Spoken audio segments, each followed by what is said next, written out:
აი ეს არის ჩემი საყვარელი საგრიმეო, სადაც ცხოვრობ, სადაც მუშაობ, ვარსებობ და ყოველ დღე რა ვიცი, ამაზე ძვირფასი ადგილი მე არ მაქვს.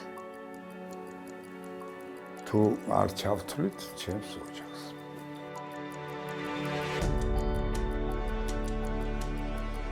ეს საგრიმეო მართლა ისტორიული საგრიმეო, აქ ძალიან ბევრი რამ მომხდარა. თუ რამე არსებობს, ჩემი სულის ნაწილი ზუსტად ამ ოთახშია თავმოყრილი. მას ჩემი ესმის და მე მის. იმდენად ახლობელია, იმდენად ძვირფასია, რომ ამას ვერ ველევი. ჩათვალეთ, რომ აი ყველაფერი, რაც კი მე ცხოვრებაში გამიკეთებია და რაც გამიკეთებია, ყველაფერი ეკუთვნის რუსთაველის თეატრს.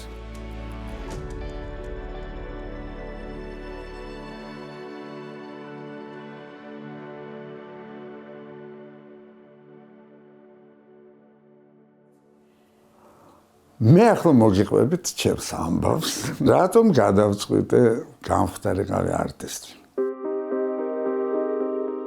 დავიბადე საოცარ ქალაქში. მასზე საოცარი ქალაქი მე არ მეგულება. სოხუმი, სადაც დავიბადე და გავიზარდე და რასაკვირველია თბილისი. თეატრი ჩემთვის დაიბადა სოხუმში. მამა ჩემი მუსიკოსი იყო, დედა რადიო მაუწყებლობის დიქტორი იყო და ურთიერთობა ჰქონდა სულ ხელოვან ხალხთან. აი ასე ვიზრდებოდი, მე მუსიკოსობა მინდოდა, დირიჟორობა მინდოდა ძალიან და მოხდა ესე რომ ვნახე სპექტაკლი. ტელესპექტაკლი იყო, ჩემი უსაყვარლესი არტისტები თამაშობდნენ და ჩემი შემდგომ გახდა ჩემი უფროსი მეგობარი და როგორც მშობელი, აი მამა, ისე მყავდა ჩემი დათო პაპუაშვილი და რომ ნახე ეს უჩინ-მაჩინის ქუდი ტელესპექტაკლი, კიკოლის თამაშობდა დათო პაპუაშვილი, მე ვთქვი ამიერიდან მე უნდა გავხდე მსახიობი.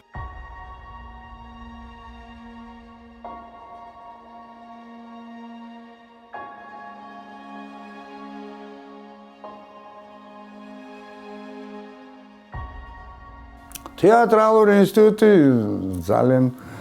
ძალიან მაგარი რა, ძალიან აი ჩავაბარე 16 წლის ბიჭი ვიყავი, ყველაზე პატარა ვიყავი ჯგუფში. ჯგუფელები იყვნენ ლევან წულაძე, ჭოლა, მერაბ ნინიძე, გოჩა კაპანაძე, ირაკლი მაჭარაშვილი, ნანუკა ხუსკივაძე, ნანა შორნიანინო თარხან-მოურავი, მაია ფაჩუაშვილი, ქეთი ჩხეიძე. თან გიზო ჟორდანია იყო ჩვენი პედაგოგი და რა თავისუფლება ჰქონდა და რეებს არ ვაკეთე, მაგრამ გიზოსგან ერთ რამეს ვიტყვი, უამრავი რამე.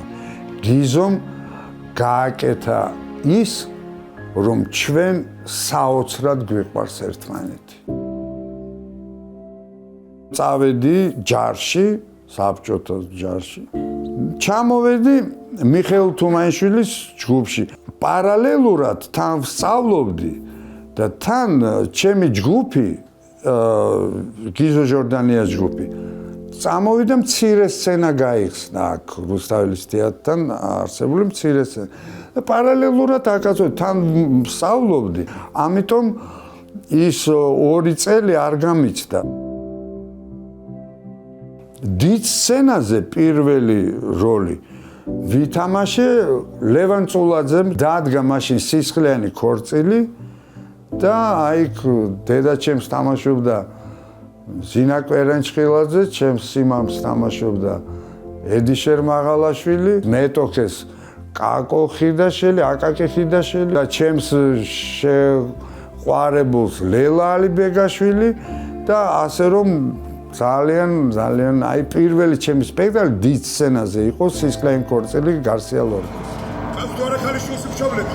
არა, მარტო ძმა მთაში ცხოვრობს იმასთან მივდივარ. რადგან დრო ცოტა გვაქვს მეორე შეკითხვა ასეთი იქნება, ჯამთელია თუ არა ქალიშვილი? კი. ხო, ეგ ვიცი. და მესამე შეკითხვა ასეთი იქნება, სულ წასული ხომ არ არის ქალიშვილი, აი მაგალითად ზამთარში მარწყვის ჭამა ხომ არ მოუდება ხოლმე? რაც კი მითამაშია რასაკვირველია ყველა არა. აი უმეტეს წილად ყველა მიყვარს. იმიტომ რომ კარგად მახსენდება. აი საოცრად კაი დროს ვატარებდი რეპეტიციებზე, კარგ დროს ვატარებდი სცენაზე, იმიტომ რომ ღმერთმა მომცა ის საშუალება, მეთამაშე ის როლები, რომელიც მე თურმე მინდოდა.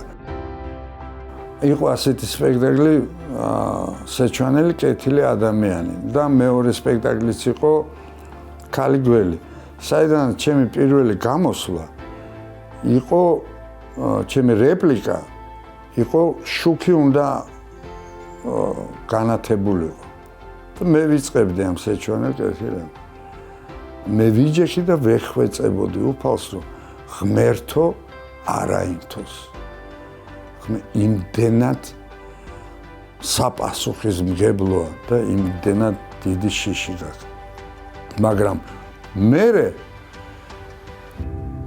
გამოსვლაც აღარ გინდა იქიდან. რასულა მოწარდა იბუროს. ადამიანი ხომ სიცოცხლეში მაინც. დიახ. ამ პროფესიის თავარი ხიბლი არის ამ პროფესიის სიყვარული. სხვანაირად არ გამოვა. თუ არ გიყვარს ისე, როგორც მას ეკუთვნის, მაშინ ჯობია არ შეიყვარო. შეიძლება ისეთი სილა გაგაწნას, რომ მე რამ შემაყვარა. ამტანიც უნდა იყოს, დამჯერიც უნდა იყოს, პროტესტანტიც უნდა იყოს, გულნათკენიც უნდა იყოს, გახარებულიც უნდა იყოს. სხვანაირად არ გამოვა, სხვანაირად. ცხოვრება რა არის? ცხოვრება არის თეატრი. და კიდევ ერთხელ ვამბობ. მე მიყვარს ხალხი, ვისაც ძალიან უყვარს თეატრი. ამაზე მართალი პროფესია არ არსებობს. იმიტომ რომ ვერ წარმოგიდგენიათ რა ხდება ადამიანის გულში, სულში, ორგანიზმში თუ ის მართლა ცხოვრობს იმ გმირის სიცოცხლით, რა გმირსაც ის ანსახიერებს. ეს არის ძალიან ძნელი. ჩემი საყვარელი ფერი არის ფერფლის ფერი. მაშინ თეატრიც იყოს ფერფლის ფერი.